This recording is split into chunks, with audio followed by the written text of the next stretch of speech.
அந்த வியாபாரத்துக்கும் அவருக்கு சம்பந்தம் இல்லை. உதாரணமா நான் உங்களுக்கு சொல்றேனே, இன்ஜினியர், அவர் நல்லபடியாக வீடு கட்டக்கூடிய இன்ஜினியர், சிவில் இன்ஜினியர்னு வச்சுக்கிறோங்க. இந்த இன்ஜினியரை என்ன பண்றதுன்னா, சம்பந்தம் இல்லாம என்ன செய்யறாரு, இவர் என்ன செய்யறாருன்னா டெய்லரிங் துறையில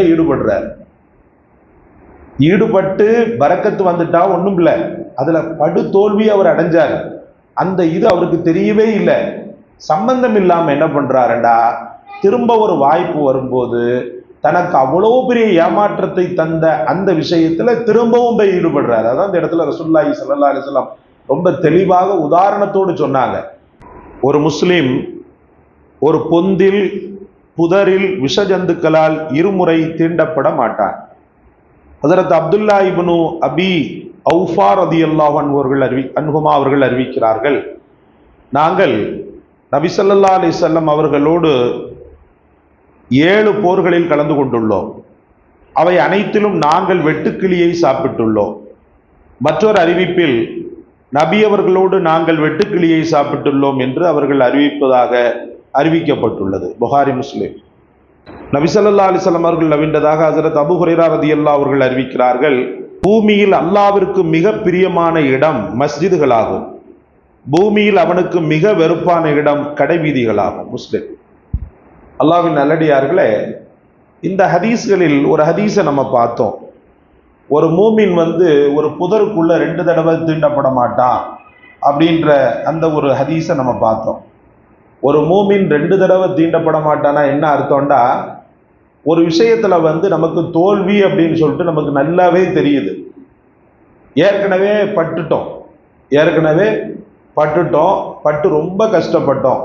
அந்த விஷயத்துல நம்ம ஈடுபட்டு படாத பாடுபட்டு திரும்பவும் போய் என்ன செய்யறதுன்னு சொன்னா அதிலேயே போய் ஈடுபடுறது. முயற்சி என்பது வேறு. படிப்பு விஷயத்துல மற்ற இந்த ஒரு திறமை விஷயத்துலலாம் திரும்ப திரும்ப முயற்சி பண்றாருன்னு சொன்னா அதை ரசூலுல்லாஹி ஸல்லல்லாஹு அலைஹி வஸல்லம் அவர்கள் சொல்ல கிடையாது. ஒரு விஷயத்துல இப்போ ஒருத்தனோட நம்ம பழகி அவன் மூலமாக பெரிய பாதிப்பு நமக்கு ஏற்பட்டுச்சு. அவன் ஒரு ஃபித்னாக்காரனா இருக்கிறான். அதாவது நம்மள்ட்ட இருக்கக்கூடிய ரகசியங்களை வெளியில பேசக்கூடியவனாக இருக்கிறான். அவன் பணக்காரன், பணம் நமக்கு தர்றான்றதுக்காகவே அவனோட திரும்ப போய் சேர்றது. நான் சொல்றது புரியும் நினைக்கிறேன் உங்களுக்கு. அவன் ஒரு விஷம் போல. அந்த விஷம் நாம தொட்டுட்டோம், அதாவது நம்ம சும்மா ஏதோ ஒரு பேருக்கு பழகிற மாதிரி பழகிட்டு நம்ம ஒதுங்கிடணுன்ற மாதிரி தான் நம்ம இஸ்லாம் நமக்கு சொல்லி தந்திருக்கு. அதாவது ஒரு முனாஃபிகா இருந்தான்னா, நல்லவங்கள்ட்ட நீங்க பழகிறதுனால எந்த விதமான பிரச்சனையும் இல்லை.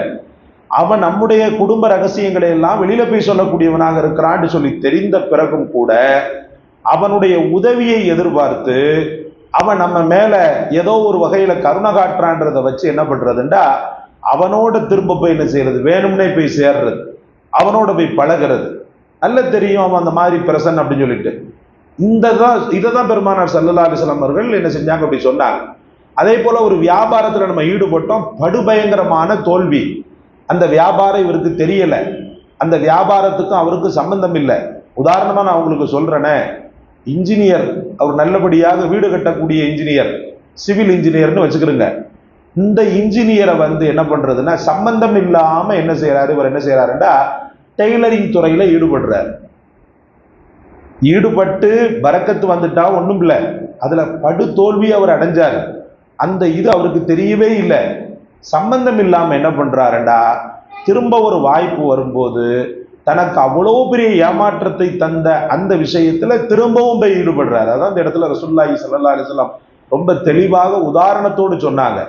பொந்துக்குள்ள கை விட்ட, கண்டிப்பா தெரியுது உனக்கு அது உள்ள விஷஜந்து இருக்குது, உன்னை தீண்டிருச்சு, உன்னை கொட்டிடுச்சின்னு சொல்லி திரும்பவும் போய் ஒரு சவாலா இருக்கட்டும், நான் ஒரு தடவை தோல்வி அடைஞ்சிட்டேன், திருப்பி நான் முயற்சி பண்ண போறேன், உனக்கு தெரியாத துறையிலப்பா, உனக்கு அறியாத துறையிலப்பா, இல்ல நான் இருந்தாலும் நான் முயற்சி பண்ண போறேன்னு சொல்லிட்டு திரும்பவும் போய் பட்டு தொலைக்க கூடாதுன்றதுக்காகத்தான் பெருமானார் ஸல்லல்லாஹு அலைஹி வஸல்லம் அவர்கள் ஒரு மூமின் 2 முறை தீண்டப்பட மாட்டான் அப்படின்ற அற்புதமான ஒரு இலக்கிய செறிவு மிகுந்த வார்த்தையை பெருமானார் ஸல்லல்லாஹு அலைஹி வஸல்லம் அவர்கள் சொன்னாங்க.